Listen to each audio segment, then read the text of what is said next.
যে আপনারা এই সংস্কারের পথে হাঁটেন, যেই পথে হাঁটছেন এই পথটা আসলে জনগণ পছন্দ করছেন না, এবং জনগণ পুরনো রাজনীতিতে এই যে দলীয়করণের রাজনীতি, চাঁদাবাজি, ঘুষ, দুর্নীতি, টেন্ডারবাজি, এই রাজনীতিতে আর ফিরে যেতে চাচ্ছে না। আমরা সংস্কারের রাজনীতিতে চাই, আমরা একটা গুড গভর্নেন্স দেখতে চাই। এই গুড গভর্নেন্স আমরা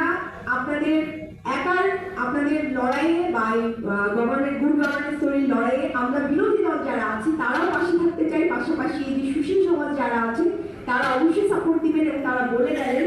তো আমি সরকারের কাছে অনুরোধ করব যে আপনারা আমাদেরকে সাথে নিয়ে যে জায়গাগুলোতে আসলে সংস্কার দরকার, যে জায়গাগুলোতে একমত হওয়ার দরকার, এই শহীদের আকাঙ্ক্ষা যেগুলো ছিল যেখানে একমত হওয়ার দরকার, আপনারা এই জায়গাগুলোতে একমত হন।